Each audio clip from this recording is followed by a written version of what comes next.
So we've seen that the very foundation of the fig tree argument of the World Mission Society Church of God is faulty, as they claim that the truth of Jesus was lost. But we've seen that Jesus says, no, his truth, his words would never pass away. They would never be lost. So we see that Jesus himself disagrees with the very foundation of the fig tree argument that the World Mission Society Church of God uses. But let's really quick, let's jump in and let's look at this scripture here where the fig tree is actually referenced. We're going to look at Matthew 24, 32 through 35. This is where the World Mission Society actually gets the argument of the fig tree to try to prove that Ahnsahnghong is second coming Christ. So verse 32 says, from the fig tree, Jesus is talking to the disciples, and he says, from the fig tree, learn its lesson. As soon as its branches become tender and puts out its leaves, you know that summer is near. So also, when you see all these things, you know that he is near, at the very gates. Truly I say to you, this generation will not pass away until all these things take place. Heaven and earth will pass away, but my words will not pass away. Okay, so here's what the World Mission Society Church of God claims about this passage here. One, they say that the fig tree represents Israel, and it serves as a prophecy of their restoration in 1948. So in Matthew 24, he says, Jesus is telling the disciples, look at the fig tree, learn its lesson. As soon as its branch becomes tender and puts out leaves, you know that summer is near. Okay, so what their argument is that Israel is represented by this fig tree here. And so they'll use a couple verses in the Bible to try to prove that, where Israel is compared or paralleled to a fig tree. But the question is that the point Jesus is trying to make here with the fig tree? Okay, but we're not going to get to that yet. First, we're just going to show you what the World Mission Society Church of God's claims are. So again, their claim is that the fig tree represents Israel. Okay, and so in 1948, in history, in 1948, Israel was restored as a nation. It was a huge and awesome event where Israel, after hundreds and hundreds of years of being spread out over the world, not having their own nation, they were restored to their own land.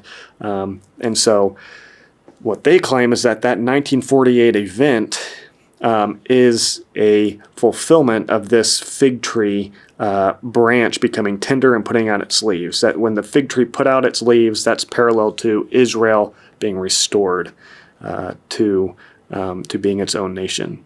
So again, Israel was restored as a nation in 1948, and they say that this equals the fig tree putting out its leaves.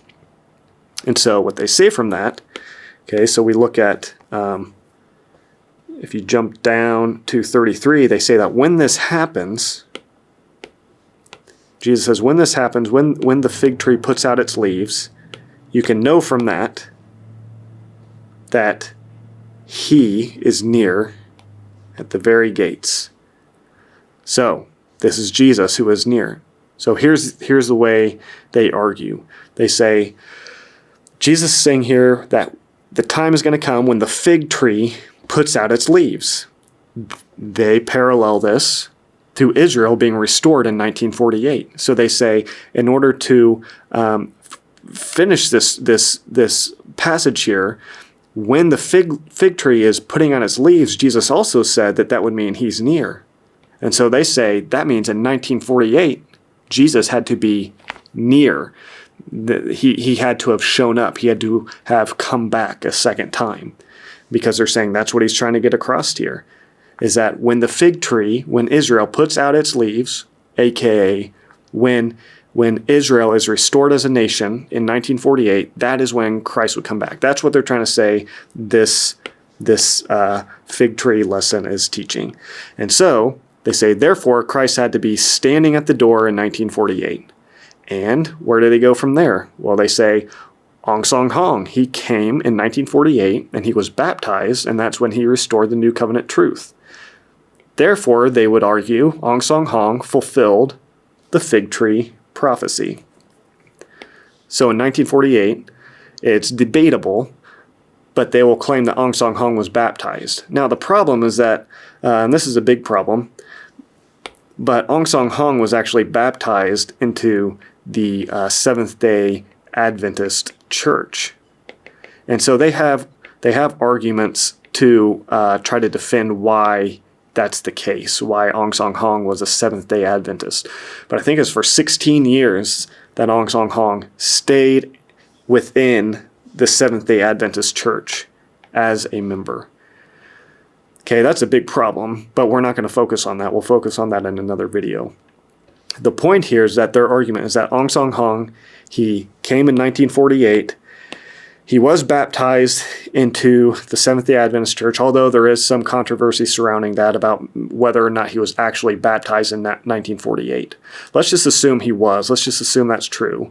And the World Mission Society is right that he was baptized in 1948 in the Seventh-day Adventist Church. They take that to say, therefore, that is the fulfillment of Jesus being at the door. Ultimately, what they're saying is this is the fulfillment of this. So in 1948, they'll say the fig tree blossomed, or it put out its leaves, which was fulfilled by Israel becoming a nation. And second, Jesus or Christ returned in the form of Ahnsahnghong, who came in 1948 and was baptized. I want to look at what are the problems with this? What are the problems with these arguments that we just saw? Okay, one is that Matthew 24 and Luke 21 are parallel to each other. So Luke 21 has much of the same descriptions of these events and the fig tree and all these things that we see in Matthew 24 as well.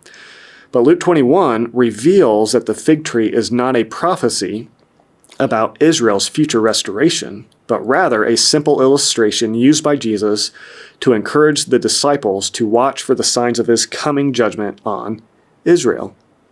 So, think about this. What if, let's just say what if for right now, and we're going to go on to prove this, but what if the fig tree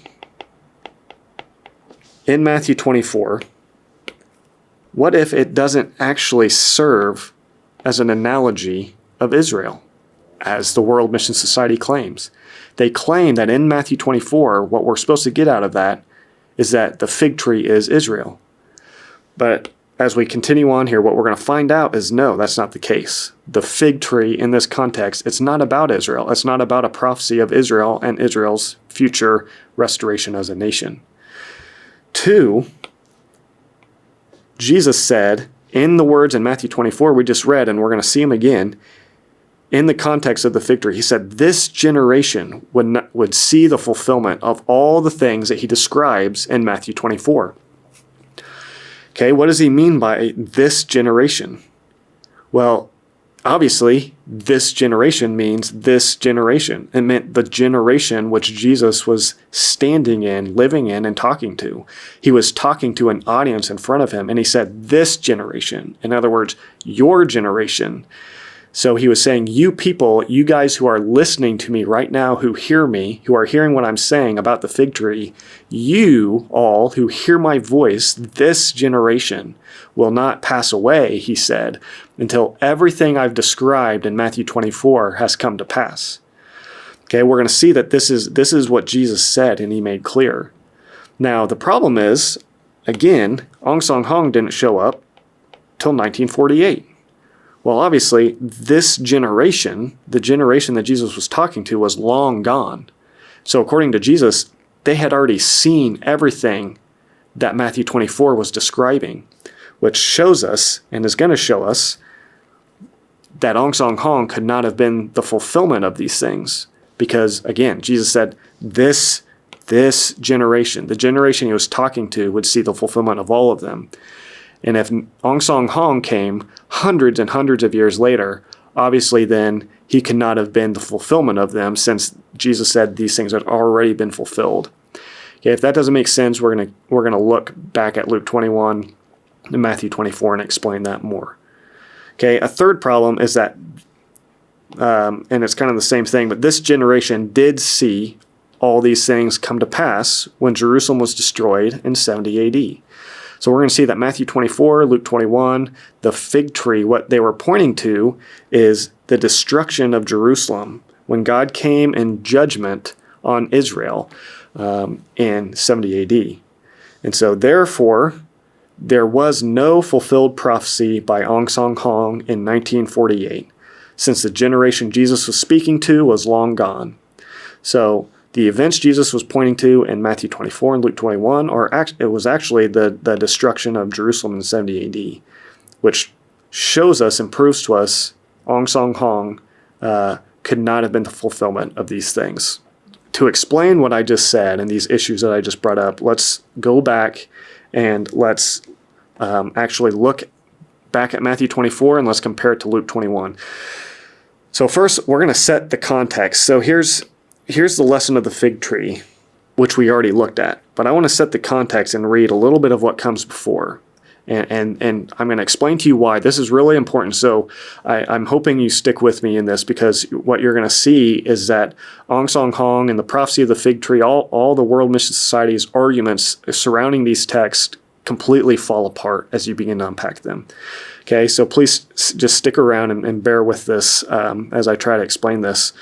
I know this is a lot, but so Matthew 24:29. Jesus said, immediately after the tribulation of those days, let's look at these descriptions here of what Jesus says is going to happen. The sun will be darkened. The moon will not give its light. The stars will fall from heaven. The powers of the heavens will be shaken. Then there will appear in heaven the sign of the Son of Man. All the tribes of the earth will mourn. And then they will see the Son of Man coming on the clouds of heaven with power and great glory. He will send out his angels with a loud trumpet call. They will gather his elect from the four winds, from one end of heaven to the other. Okay, we're not going to dive into what all these things mean, because I think there's a lot of symbolic language. When you compare to the Old Testament, when it speaks of judgment in places like Ezekiel and Isaiah and Jeremiah, it uses similar language as this. So I think a lot of this is all this is Jesus' way of speaking of the 70 AD judgment, when Jerusalem was destroyed. So this language is describing Jesus' way of describing a judgment of God, I believe, that was going to come upon Israel in 70 AD. So then from that, he goes into the lesson of the fig tree. Okay, so you've got to set context for what the fig tree is, where Jesus is saying this before you jump to conclusions. And I think the World Mission Society Church of God does a terrible job of staying in the context of what's happening in this passage. So the lesson of the fig tree, then he goes back in. So let's read this again. From the fig tree, he says, learn its lesson. As soon as its branch becomes tender and puts out its leaves, you know that summer is near. So also, when you see all these things, you know that he is near at the very gates. What things? He says, when you see all these things, you know that he is near at the very gates. Okay, what things is he talking about? What things will the disciples have seen that show them that Jesus was near at the very gates? All these things. He's talking about these things that were going to come. Again, the important thing to remember is that these things are a reference to the 70 AD destruction of Jerusalem. So he's saying when you see these things begin to happen, what you're going to know is that he is near at the very gates. What does that mean, that he's near at the very gates? It means that Jesus is near coming in judgment. He's close. He's about to open up wrath on Israel and avenge all that they've done and all their unbelief and even the crucifying of him on the cross. So Jesus was near. The disciples were able to look and see these things beginning to happen. And what that was supposed to show them, what Jesus is telling them, is that should show them that he's about to come in fulfillment of the judgment that he's promised. He's about to come and bring destruction on Jerusalem, as he told them. He even told them, he told them not one stone will be left upon another at one point when they're near the temple. And so he was telling them this all along. They were aware of what he was referencing to. He was referencing to a judgment that was going to come upon Israel, and it would end in the destruction of the temple and the destruction of Jerusalem. Okay, here's where this gets really interesting. And begins to become, I think, even more clear. When you compare Luke 21, the fig tree description in Luke 21 to Matthew 24. So here Jesus says, and he told them a parable. So he's saying the same thing about the fig tree, only he adds in some things in Luke 21 that conveniently the World Mission Society Church of God doesn't mention or bring up. Okay, so look at this. He says, look at the fig tree and all the trees. Well, what does that mean? You don't see that over here in Matthew. In Matthew, he only mentions the fig tree. But what we find out from Luke is that actually Luke adds a little bit more detail about what Jesus actually said. And Jesus didn't just reference the fig tree, but he referenced all trees. Okay, so if the World Mission Society Church of God, they claim that the fig tree represents Israel. And they say, and here Jesus is saying the fig tree is going to blossom, and that points to Israel's restoration in 1948. Here's the problem. Luke 21 says that Jesus said the fig tree and all the trees. Okay, so if the fig tree represents Israel, well, who do all the trees represent? The only conclusion would have to be, well, all the trees, then they would have to, if the fig tree represents Israel, then all the trees must represent the other nations in the world. Well, if they represent all the other nations in the world, then does that mean that in 1948, when the fig tree where Israel had experienced its restoration as a nation, does that mean that also all the trees, all the other nations of the world also experienced a restoration? Well, no, of course not. No. So here's the point of what I'm trying to say here. The fig tree was not brought up by Jesus. He didn't bring it up as a picture or a prophecy about Israel. That was not his point. That was not what he's trying to get across. Because he wasn't focusing in here on the fig tree alone. And so that means he wasn't focusing in on Israel alone. But he was focusing on all the trees, the fig tree and all the trees. So here's the simple thing he was trying to get across. It's so simple, and it's been overcomplicated, I think, by the World Mission Society Church of God.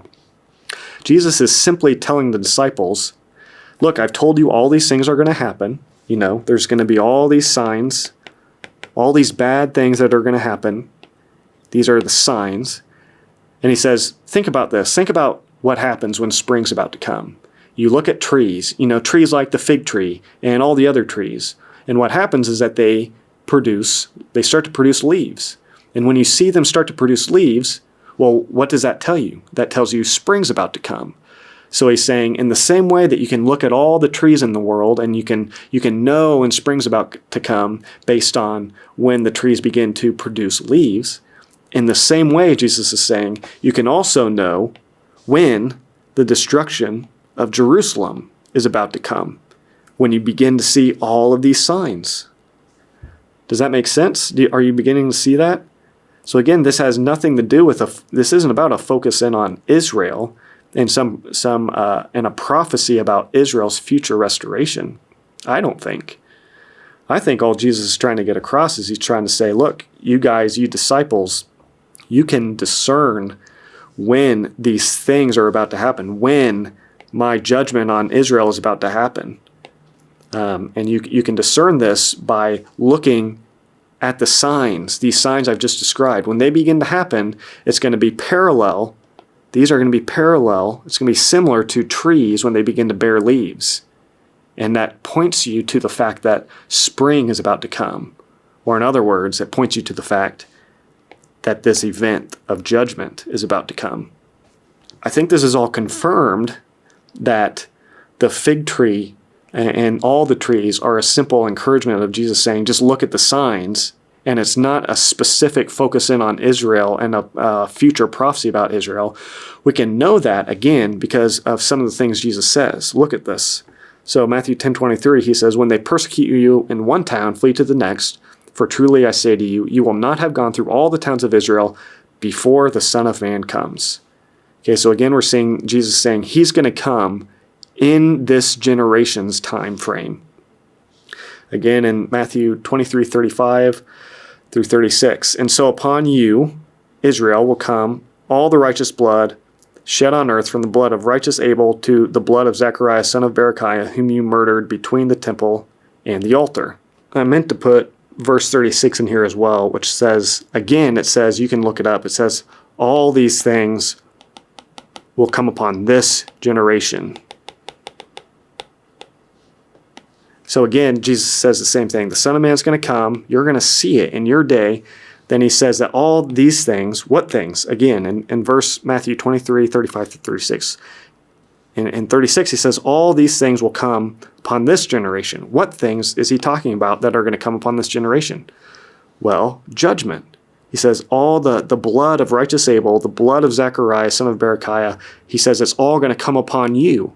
Well, in what way did their blood, did this come upon Israel? Well, again, it came upon them in 70 AD when God judged them for their sin. He judged them for the blood of the prophets that they've been shedding for years. Then he judged them for the death of Jesus on the cross, for crucifying the Son of God. The significant thing again is that Jesus said all these things would come upon them in this generation. Okay? Again, the reason I'm bringing this up is because when did Ahnsahnghong come? He came in 1948, hundreds of years after this generation, which shows us that he couldn't have possibly been the fulfillment of any of these things, because Jesus said it would be this generation that saw everything. Ahnsahnghong came years later, which again shows he couldn't have fulfilled these things. And then finally, Matthew 16:28. "Truly I tell you, some who are standing here will not taste death until they see the Son of Man coming in his kingdom." So some would say that this was fulfilled in the Transfiguration, which is a possibility, I think. But I put all these verses here basically just to show you that Jesus described the sign of the fig tree. But when he did that, he was referring to events that took place when Jesus came in judgment on Israel in 70 AD. Okay, so the fig tree, it was not pointing to 1948. It couldn't have possibly been, because Jesus said it was this generation, the one he was talking to, the one he was standing before, his audience that was present there. That generation was the one who would see the sign of the fig tree be fulfilled. And so what was the sign of the fig tree that was fulfilled? Well, it was all the events that led up to the destruction of Jerusalem in 70 AD. The moon and turning red and all the terrible things that Jesus describes in Matthew 24. He said that was parallel to the fig tree bearing its leaves. And those were the signs that the disciples could look at and know that the coming of Jesus was close.